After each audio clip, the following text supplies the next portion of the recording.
What's the story, Morning Glory? What is the word, Hummingbird? Thank you so much for clicking on my channel and for joining me for this review of Life After Lockup Season 4, Episode 49, Busted and Disgusted. Let's get started with Monique and Derek. So last week's episode, we saw that Monique's sisters came over, and I guess it was to, I don't know, interrogate Derek. I'm not exactly sure what this visit is all about, but her sisters come over, and then there's a knock on the door, and that's where last week's episode ended. We were not sure if it was Derek's sisters that were coming down, because Monique's two sisters said that on social media, his sister said they were going to be coming down to Chicago, and Derek was trying to tell him, no, that's not going to happen. They're just pulling your leg. So the knock on the door was actually Monique's other sister, her third sister, and her godmother.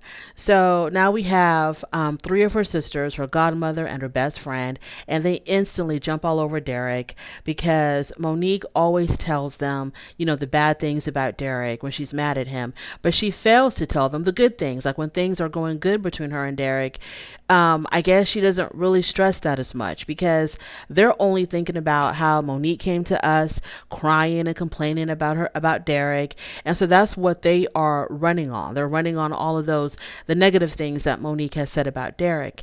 And so this is the reason why sometimes I kind of advocate for not telling your family every little thing about your partner that bugs you. I'm not saying that Derek cheating is a little thing, but if you're going to go to your family and complain about your partner to your family, make sure that when things are good again between the two of you, you also sing their praises to your family as well. Because when you go tell them the bad things about your partner, that's what they're running on. That's what they're thinking about. That's what they're working with. And when you and your partner have kissed and made up and things are now good, your family has not kissed and made up with your partner. They're still fuming. They're still angry. They're still upset. So even though it seemed like Derek and Monique, they kind of patch things up temporarily, because with them, it's always temporarily, the family is still kind of hyped up. So they just start piling up on Derek, interrogating him about his faithfulness to Monique. Of course, Derek, as the true player that he is, he denies, says that he's faithful to Monique and all he wants is Monique and there's no other woman. He does admit to fooling around a little bit after he was released from prison and when Monique first came back to Chicago after seeing him in Ohio. But then he says after that, he's been on the straight and narrow. Nobody believes him. And as he's trying to proclaim his innocence, his phone is actually going off. And I'm thinking to myself, Derek, didn't I tell you last week to put your damn phone on silent? Why aren't you putting your phone on silent? So these are the little things that makes me think that some of this stuff is planned and contrived by the producers or by the show, because a person like Derek, I feel like he would have the wherewithal to put his damn phone on silent or choose his phone that his women don't have, his other side pieces, the number two that they don't have, because he's got a whole bunch of other phones. Supposedly that's what he told us. He has a lot of phones. He's got a phone for each area code, zip code, state, I don't know. And so when you're with Monique, choose the phone that is dedicated to just you, just to your family, so that it's not constantly going off. And if she wants to look at it, you can go ahead and give it to her and look at. Anywho, so his phone is going off, and so they're like, who's texting you, who you're talking to? And he tries to keep his phone from them. And Monique wants to see the phone. And so they're fighting over this damn phone. You have this little man fighting against these, very healthy sized sisters. They're all piling up on him, trying to get this phone trying to get this phone away from him. And it was a lost cause. So Monique is able to take over the phone. She runs into the bathroom and she locks herself in there. And she starts scrolling and going through everything, text messages, Instagram, all that stuff. So she finds exactly what she was looking for. She found it. And it's him communicating with other women sending him all kinds of inappropriate pictures of themselves. And Derek tells us that he's got all types of pictures on his phone. He's got boobs. He's got butts. He's got it all. And he says that his phone is basically one big nasty porn site. So the bottle girl that we saw when they had gone out to the club or the lounge or whatever that was, she's also in his phone. And so Monique comes out of the bathroom and she's asking Derek, like, when did you get the time to get her Instagram? Because I see that you're communicating with her. Derek says, oh, that's old. He like, I don't know if this is an art if it's a skill or if this is just stupidity. The fact that they're holding up the evidence in front of this man's face, and he's still gonna say, that's old, that ain't new, that's from a long time ago. So Monique calls the girl, and the first thing she says, how do you know Derek? No hello, no how are you, no, how's the weather? It's just, how do you know Derek? And so the girl says that she was sending him pics because she's a club promoter, and it was a way to promote the club by sending him selfies of herself. What? And so Derek says that he wasn't fooling with her, he didn't have sex with her, none of that stuff. But he tells us in his confessional that temptation is real out there, and he cannot resist the temptation, and that he does have entertainment fun. Now the thing about Derek, I think we've all figured Derek out. His heart might belong to Monique, but his body doesn't. His body's for the streets. So I think in his mind, he thinks that as long as I have love for Monique, I'm good.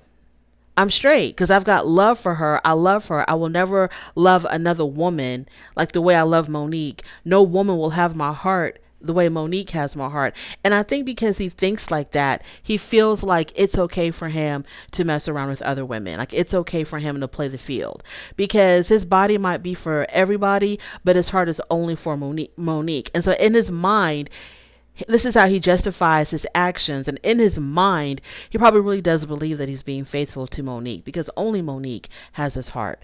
So Monique is upset, accusing him of being unfaithful and cheating because there's all this evidence in his phone. The family decides to leave to give them some space. And Derek says that his whole entire night was ruined, that he planned on proposing to Monique that night, and it's ruined. So I think she wanted him to pack up and go to a hotel or go to the basement. I don't know, but she was trying to help him get his suitcase together so that he can get the hell out of there. And this is just going to be a very repetitive cycle between these two people, Monique and Derek. It will never, ever end, because he will never leave other women alone. To him, it's fun. It's a game. He's living his best life right now. You have a woman that's taking care of you. You have other women who are falling all over you. He's living his best life. So it is what it is. If Monique likes it, we ain't got no choice but to love it. Moving on to Taylor and Chance. So Taylor followed. First of all, let me just say this. This whole Taylor and Chance scene to me was just I felt like Taylor felt hurt. Her hurt was real. I think her hurt was real. I don't think Taylor is that good of an actress to fake the tears and all of that. I think she was really hurt. But I think that Chance led her to this. He led her to the lion's den. I think that because Chance knows that Taylor has his location, and he knew that the location was going to lead her to that bar with him sitting there with his friend. And even though I don't think there's anything going on between Chance and his friend, what was her name? Tanya. Maybe there is, maybe there isn't. I wouldn't be surprised if there wasn't anything going on between them. I think he was using Tanya as a ploy to get Taylor riled up, because Chance is ready to leave this relationship. I think Chance is under a lot of pressure to take care of this family, taking care of kids that are not his. Now he's got a newborn baby that's adding to more stress. Then you have an extremely insecure fiance who just will not let her foot off of his neck. So he's stressed out. The pressure has been too much, and he's ready to just break free. And I think he planned this whole entire situation knowing damn well that Taylor was going to eventually she was going to catch up with him, and she was going to be able to find him being up to no good. That's what I truly believe. So she follows him to this bar, her and her sister. She confronts him. He's there with his friend Tanya. He doesn't give a damn. He's not trying to be consoling. He's not trying to make her feel better. He's not trying to explain anything. He's just accusing her of being insecure, and you're controlling me too much, and I can't live like this anymore. And he had, I don't know how many shots. He bought shots for everybody, but he ended up drinking like half of them or all of them. So he's drunk out of his mind, and he doesn't want to talk. Taylor is crying in the bathroom. Tanya acts like she really don't give a damn, and he runs to his truck. He's about to drive away. Security stops him because he's drunk, and he tells Taylor, basically, I'm not attracted to you anymore. You're too controlling. I'm sick of it. And he leaves with his friend. He called up one of his homeboys. They came when they picked him up, and he was gone. He did this on purpose. He did this on purpose because he's too much of a coward to tell her to her face when he's sober and to let her know that he's over it. He's over playing house. It's too much for him. He's not working. Too much pressure. Too much expectations. She's too insecure. All this stuff. He doesn't have the guts to tell her, to sit down with her and have a conversation with her. He'd rather do this huge dramatic scene. This woman was in tears. She just had your baby. That's what blows my mind, is the fact that you have no sympathy in your heart to the fact that this woman just had your baby. Okay, she just had your baby.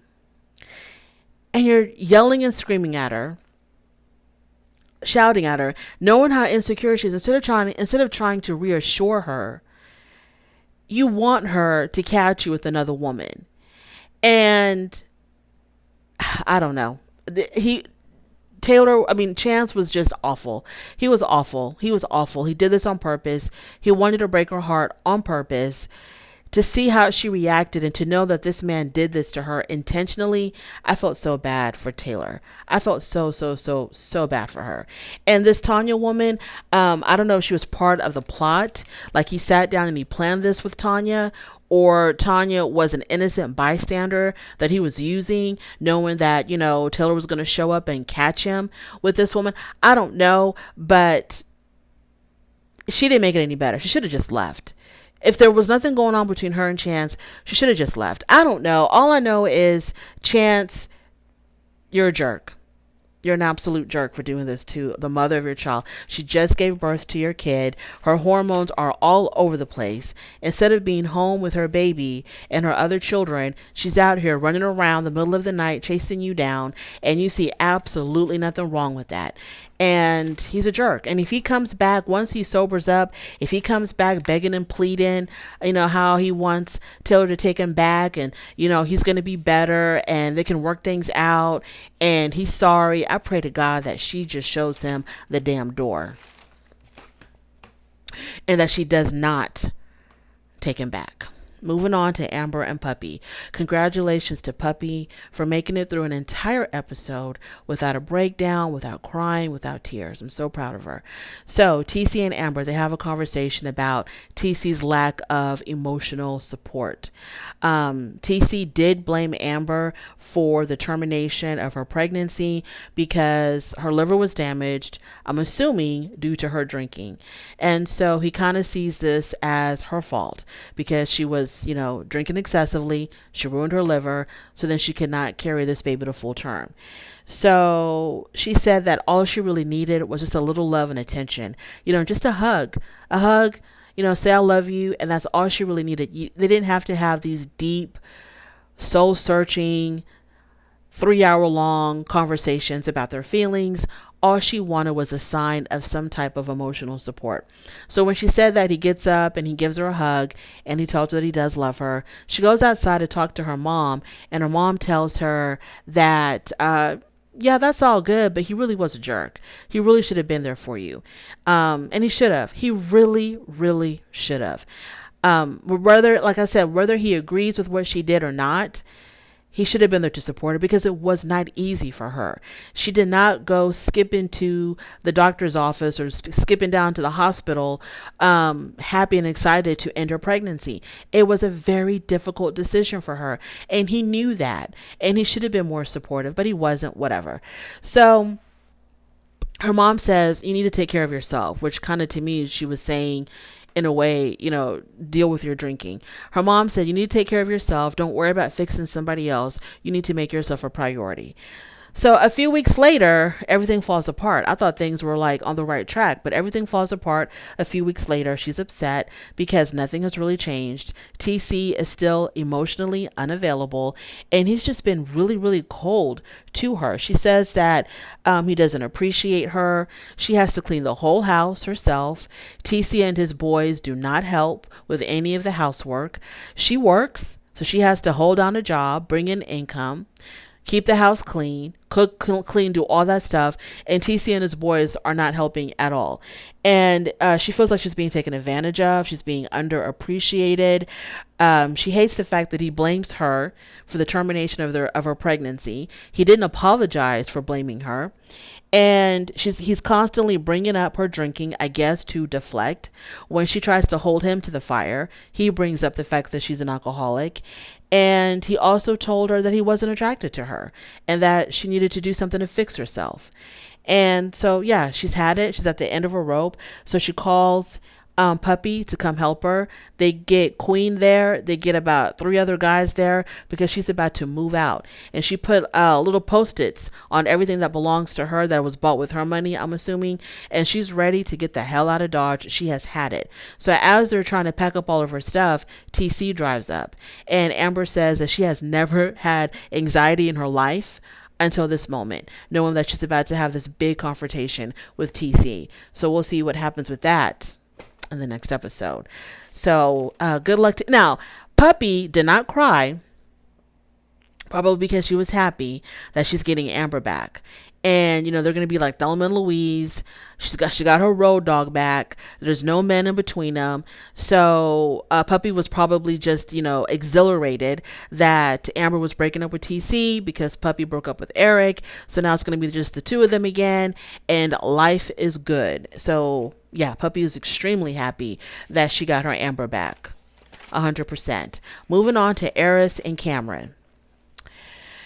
So it starts off with Cameron coming down the stairs, and he's got his grill in his mouth and his red handkerchief hanging out his back pocket. And as soon as Eris saw that, she says, oh, and he's rapping. Okay, he's coming down the stairs, grill, I don't know if he's a blood or what. He's got his red handkerchief hanging out of his pocket, and he's rapping.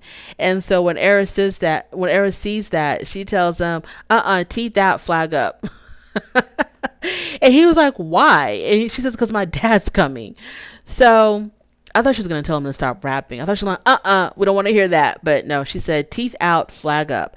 So her father is supposed to come, and he tells her, do they have a conversation before her dad showed up? I don't think so. So the father shows up, and the father has a conversation with Cameron, and he basically tells him, y'all rushed into this. Y'all just went about this way too fast. And Cameron tells him that, he fed him a really good story. He said that he had to rush to marriage because he did not want to go back to the streets. So in a way, marrying Eris was saving him from going back to the streets and possibly going back to prison. So he needed to do this. It had to be done. It was marrying Eris was his salvation in a way. So he talked a good game. I don't know if the dad believed it or not, because the dad is also an ex-felon. And Cameron was like, you're an ex-felon. So I thought, maybe the two of us can bond. I don't know. I don't know if the dad wants to bond with his daughter's new husband, who's an ex-felon. I don't know if y'all want to bond over prison life. I don't know what the hell was going on there. But anyways, so the dad tells Cameron that they need to slow down and just make sure that y'all don't have any babies. Well. Eris, Lena, and her father, they all go out for ice cream. And the grandfather asks Lena, so what'd you think about your stepfather, little girl? And Lena says that she likes she likes Cameron, and he helps her with her homework, and he's really, really smart. So she's cool with him. So then Eris tells her dad that she's got something to tell him, and she feels really bad because she hid her marriage from her dad, and now she doesn't want to hide anything else from him. So she tells her dad that she's pregnant, and the dad was shocked. He was really surprised. And so Eris says, I live my life to the fullest every day.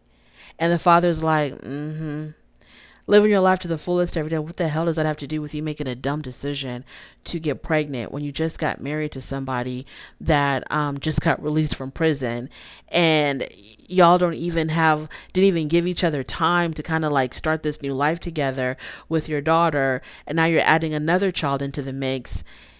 Like, what are you talking about? Like, are you trying to say that I make dumb decisions, so that's me living my life to the fullest? I don't understand how. What does that have to do with living your life to the fullest? I don't know. So after that, Cameron and Eris have a conversation. Cameron tells Eris that his sisters are going to be coming into town. And he tells her that there's a lot of tension with his sisters because at his welcome home party that his sisters threw for him back in Ohio, Eris didn't come. So the sisters felt offended by that. And he tells Eris, I told my sisters that you didn't come because you didn't want to. And Eris was like, why didn't you tell them the truth? I didn't come because I was sick. And he was like, well, that was your job to tell them that. I told them that you didn't come because you didn't want to. You didn't want to be there. And when the sisters called her, Cameron says, you sounded really nonchalant when my sisters called you. Like you really didn't care. And she was like, I was in the bed sick when your sisters called me. You should have told them that I was sick. But anyway, he didn't tell them that she was sick.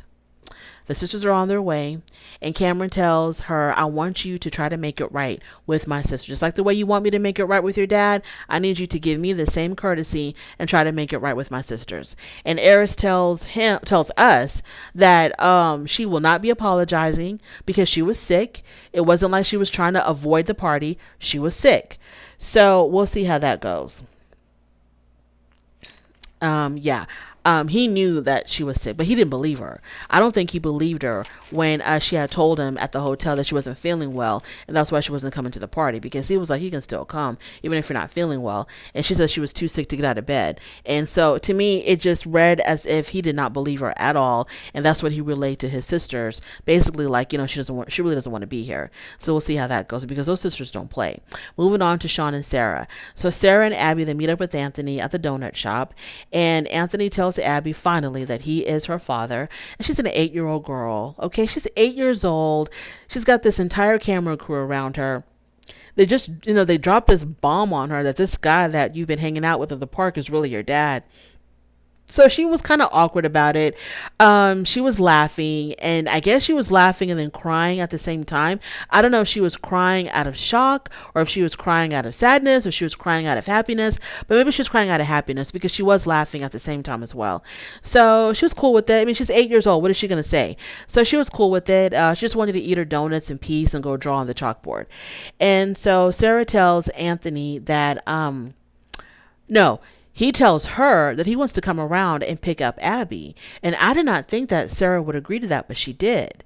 I thought she was going to say, no, we need to have more time, all three of us together before I feel comfortable enough for you just to take her somewhere, because she really doesn't know you. But she was like, yeah, you can come by any time and pick her up. I was like, oh, okay. And so she tells him, but if you mess up, that's it. I'm not going to give you a second chance with her. And then he tells her that he feels like a lot of pressure of being a dad and that he's really scared about the responsibility of being a father. Oh, and that's when she told him, well, if you mess up, you're not going to get this chance again. So I'm like, what's really going on here? I don't know. I hope that pressure is not going to lead him to start using it again, and that he understands the importance of being clean for this little girl and, being a part of her life.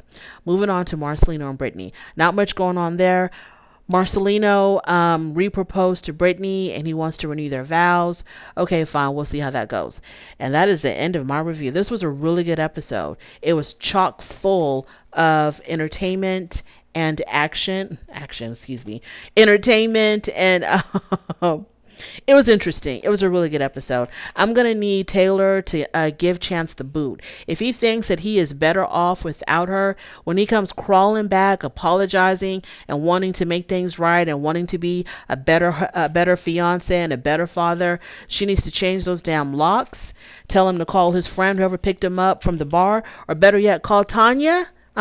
Call Tanya and have her come pick you up. Thank you so much for joining me. I really do appreciate it. On your way out, please don't forget to rate the video. If you like this content, go ahead and subscribe, and I'll definitely talk to you later. Bye.